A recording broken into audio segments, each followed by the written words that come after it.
Fala pessoal, beleza? E aí, bom ou não? Nós vamos falar aqui sobre um diagnóstico, um Nissan March. Esse carro chegou falhando 2 cilindros. Então ele funcionava 1 e 4, falhava cilindro 2 e 3. Então vamos seguir aqui para a gente ver o que estava pegando. A princípio, um diagnóstico até fácil, né? Porque falhando 2 cilindros, ou vai ser cabo, vai ser vela, vai ser bobina, mas enfim, a coisa às vezes não é tão simples como a gente gostaria, né? Esse carro veio de um parceiro e ele identificou que falhava os 2 cilindros, conferiu o cabo, ok, conferiu vela, ok, trocou a bobina de ignição e o defeito continuava. Então, partiu ali para um defeito central e mandou o carro para resolver, né, um problema de central e resolver o problema ali de 2 cilindros que, de fato, não funcionavam. Então, vamos seguir aqui e vamos ver o desfecho desse caso aqui. Tá bom? Para iniciar ali, né, o diagnóstico, foi feita uma análise de ignição com o MT Pro e a gente tem aqui na tela. Então eu tenho aqui o cilindro número 1, vermelho, o cilindro número 3, aqui em verde, o cilindro número 4 e o cilindro número 2. Aqui, quem já está acostumado, quem sabe, né? Até quem às vezes é leigo, dá para perceber aí que a gente tem problemas aqui, né? 2 cilindros aqui estão diferentes. O 3 e o 2 estão diferentes do 1 e o 4. Então vamos lá, olha só. Cilindro 1 e 4, eu tenho carregamento da bobina, tenho pico de disparo, tenho a queima, tenho residual da bobina. Isso no 1, no 4 também legal, beleza. No 3, eu tenho aqui um carregamento, tenho um pico de disparo, mas não tenho a queima, né? Então, fazendo uma análise aqui, de imediato a gente já vê que tem problema de ignição no cilindro 2 e 3. Beleza. Foi o que o mecânico também havia já identificado. E qual seria esse defeito? Lembrando que já tinha sido ali verificado cabo de vela, bobina, e o defeito persistia, sobrando ali o defeito central, né? Mas vamos analisar aqui, olha só. Primeiro, com relação aqui ao pico de disparo, né?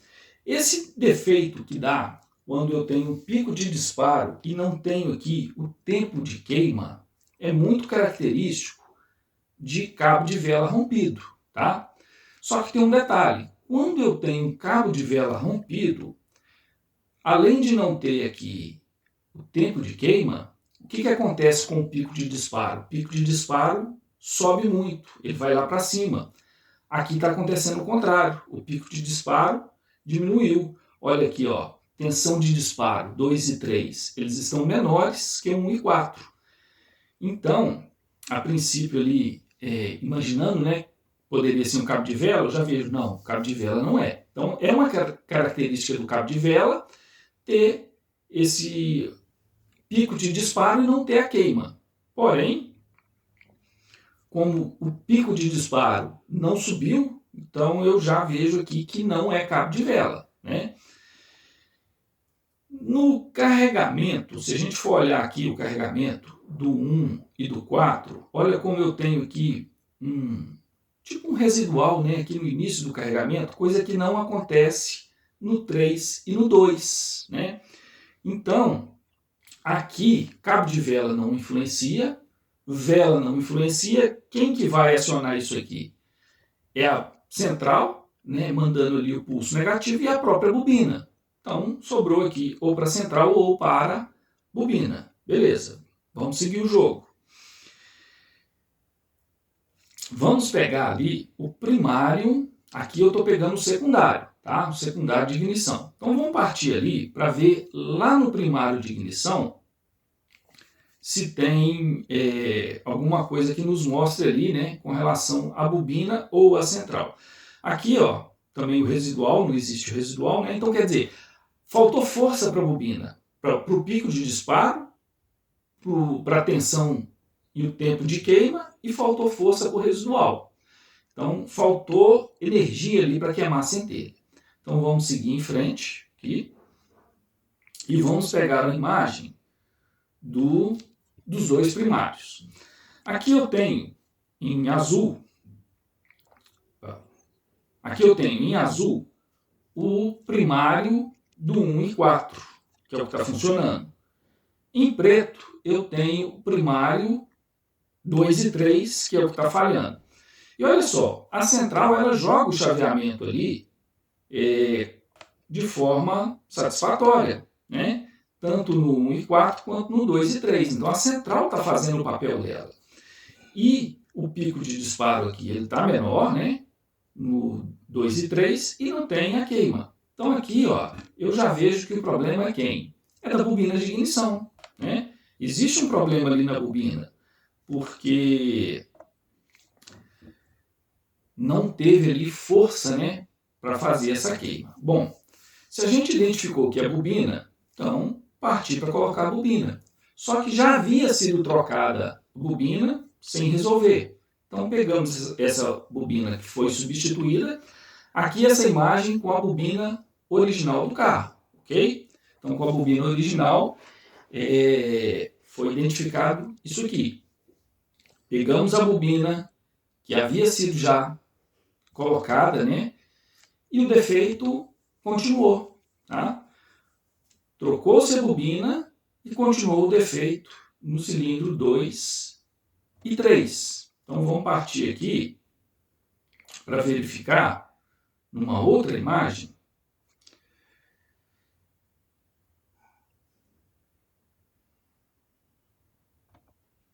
A bobina 2 e 3.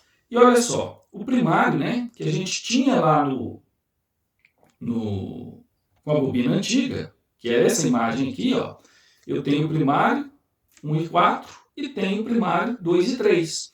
Quando foi colocada a bobina nova, bobina de boa qualidade, de boa marca, porém, o que aconteceu? O primário relativo ao 2 e 3 sumiu, não tem mais primário no 2 e 3.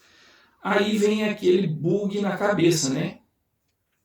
Pô, eu peguei com a bobina original que estava no carro e tinha primário, ou seja, a central estava fazendo o papel dela.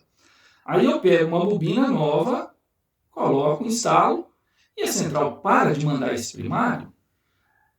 Será que essa central deu defeito logo agora? O que aconteceu? Aí fica aquela pergunta, né? Mas enfim, se a central não está mandando o primário para a bobina, eu preciso primeiro resolver esse problema do primário. Embora ele estivesse funcionando com a outra bobina, aqui ele não está funcionando. Então primeiro eu preciso resolver ali o problema da central de injeção para depois verificar de novo lá com a bobina nova, tá? Então, primeiro eu tinha um defeito identificado, bobina. Coloquei a bobina nova, parou de ter primário. Partiu para um outro defeito, defeito da central. Beleza. Aí, com relação a esse defeito da central, para o vídeo até não ficar longo demais, né? Esse defeito específico da central a gente não vai falar nesse vídeo, para não ficar muito longo. Vamos seguir em frente. Resolvido o problema da central, vamos seguir em frente.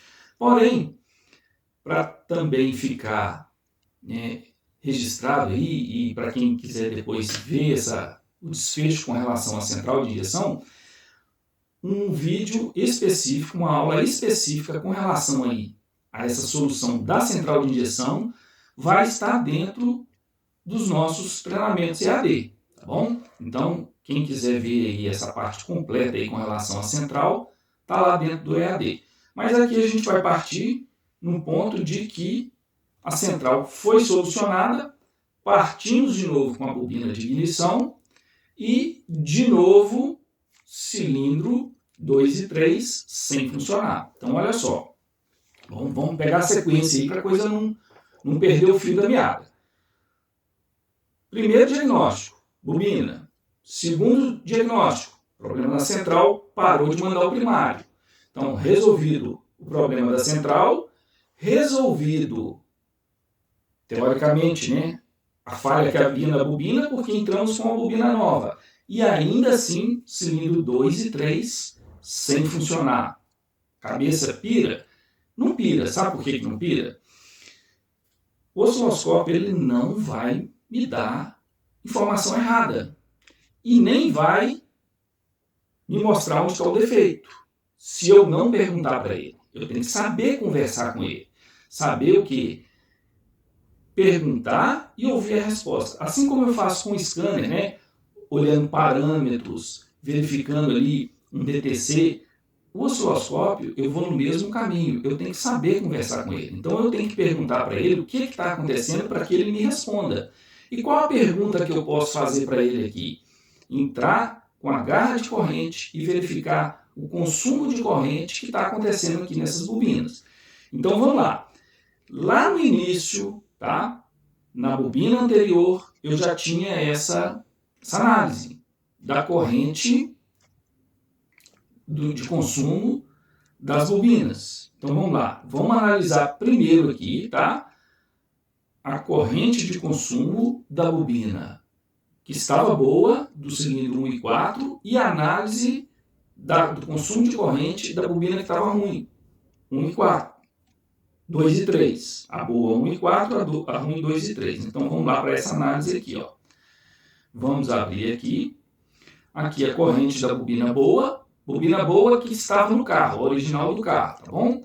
Então aqui, olha só, eu tenho aqui um consumo de corrente da bobina de 7,5 amperes e eu tenho uma curva aqui, né, da corrente subindo e, consequentemente, o disparo da centelha aqui em azul, né, o disparo, a queima, o residual, essa imagem daquela bobina que estava funcionando, a 1 e 4, beleza.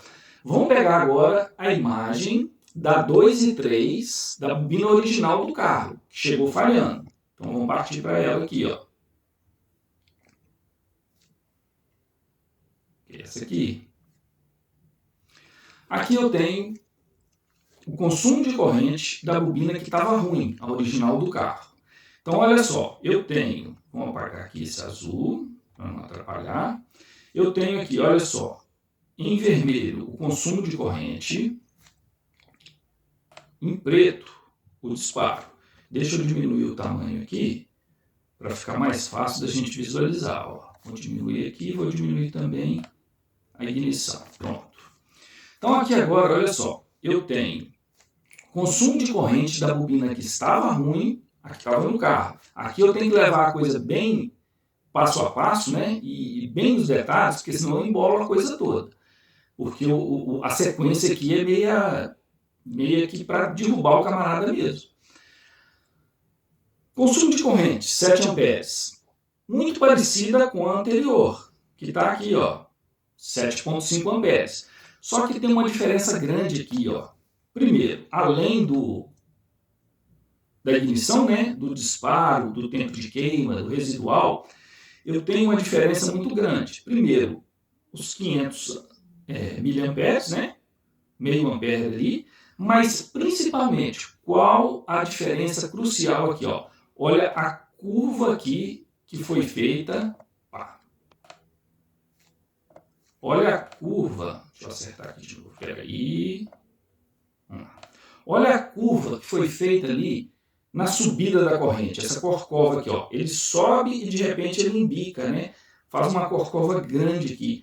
Compara com a bobina que está boa. Ela tem uma corcovazinha assim bem de leve. Então ela sobe, ela vai subindo ali o consumo de corrente. Então a bobina, ela tem ali o enchimento para ter o disparo. Coisa que não aconteceu na bobina que estava ruim lá do carro, a original do carro. Então aqui é mais uma informação me dando que a bobina realmente estava ruim, né? Então a bobina estava ruim, ela não foi substituída à toa. Beleza. Aí entrou uma bobina nova e essa bobina nova também não funcionou. Então vamos pegar a corrente daquela bobina nova que entrou, marca boa, nova e não funcionando. Por quê? Então vamos puxar ela aqui. Bobina nova. Aqui a parte boa da bobina nova, porque é uma bobina que tem dois corpos, né? É uma centelha perdida, sistema diz, então um corpo para 2 e 3, um corpo para 1 e 4. Na bobina nova, tá? Consumo de corrente de 1 e 4, 6,4 amperes. Ok? E funcionando. Tá ali o tempo de queima, o residual, tudo mais. Aí vão agora para 1 e 4, que é a que estava persistindo o defeito, né? Então, vendo a sequência, bobina ruim, problema na central, resolvido o problema, bobina nova e continua sem funcionar. Vamos lá, bobina nova. E aí tá, olha só, aqui é bobina nova, substituída, e no mesmo cilindro onde havia falha, né, nos dois mesmos cilindros, ou seja, na bobina 2 e 3, foi substituída por uma bobina que o consumo de corrente foi a 19 amperes. O que fez essa corrente subir dessa forma aqui? 19 amperes de corrente. Consequentemente, continuou o quê? Sem tempo de queima, sem residual, sem nada. Por quê? A bobina não teve força para ter disparo. Mas como não teve força se ela foi a 19 amperes? Olha só, se ela foi a 19 amperes, não foi carregando a bobina. Olha como que a linha sobe direto. Pum, pum. Isso significa o quê? Essa bobina que foi colocada, que foi substituída de uma boa marca, ela estava em curto. Essa bobina aqui, do cilindro 2 e 3, ela estava em curto. E aqui, por essa imagem, não tem o menor receio, a menor dúvida de falar, olha, essa bobina nova está com defeito. Não importa a marca, não importa de onde que ela veio, ela está com defeito. Pode providenciar outra. Então, e olha como que a coisa é ingrata, né? Quando a gente trabalha naquela forma, né, de trocar a peça, mesmo que seja um mecânico experiente, identifique que a falha está ali naquele cilindro, a partir do momento que coloca uma peça nova e o defeito persiste naquele mesmo local, você não vai imaginar que aquela peça nova está com defeito no mesmo lugar. Né? De repente, se o defeito aqui tivesse mudado, né, tivesse para o 1 e 4 em vez do 2 e 3, ficaria mais fácil para o mecânico. Não, a bobina aqui agora está com defeito, mas não, ela deu defeito exatamente no mesmo lugar. Aí mata o mecânico. Se não tiver um olho lá dentro dos fios, vendo o que está acontecendo, que a gente consegue ver com o osciloscópio, realmente não vai ser difícil, né? Aí teria que ter ali aquela, não, vou colocar uma outra bobina para ver. Poderia, né? Mas aí o mecânico já fica numa sinuca de bico, com certeza. Resumindo, então a bobina que foi colocada com defeito, aí providenciou uma outra bobina, foi iniciada ali com a outra bobina, e aí nós temos a imagem agora da bobina nova, né, funcionando perfeito, com uma curva, né, na corrente ali normal, tem aquela curvinha ali, mas é uma curvinha pequena, subindo até 6,3 amperes. Por que essa diferença, né, de corrente aqui? Nessa bobina 6,3, a outra boa estava dando 7,5. Duas coisas vão estar relacionadas a esse consumo de amperes. Primeiro deles, a própria bobina, né? Ela pode ter ali um consumo um pouquinho diferente de uma da outra. Outra coisa que vai fazer diferença com relação ao consumo de corrente é o tempo de carregamento da bobina. A bobina nova, então ela não exige tanto carregamento, né? E consegue ali fazer o trabalho dela com um consumo, às vezes, um pouquinho menor. Mas, enfim, aqui eu consigo principalmente ver a curvatura dela e aí o resultado, né, que é o principal. Tempo de queima, residual, tudo resolvido. Então, resumindo a história, defeito ali, de fato, era a bobina, né? Mas a partir do momento que trocou a bobina, entrou uma bobina com o mesmo defeito. E aí deixa o mecânico doidão, né? Beleza? Então é isso aí. Pessoal, tem aí na tela 4 EADs disponíveis, né? Quem tiver interesse de fazer um EAD bacana, conseguir evoluir aí no diagnóstico, evoluir com o diagnóstico com osciloscópio, estamos aí com o EAD disponível, tá bom? Suporte, 2 anos de acesso à plataforma e bastante conteúdo aí. Pode entrar direto no site que está aí na tela, tá bom? Vou deixar o site também na descrição do vídeo. E pode chamar no zap também se tiver alguma dúvida, beleza? Isso aí. Se gostou do vídeo, deixa o joinha, beleza? Abraço e até a próxima.